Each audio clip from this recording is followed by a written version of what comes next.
What's the meaning of chauvinist?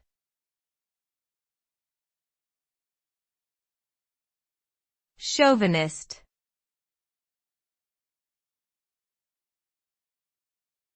Chauvinist.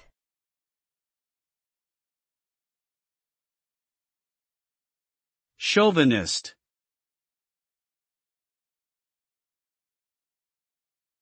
Chauvinist.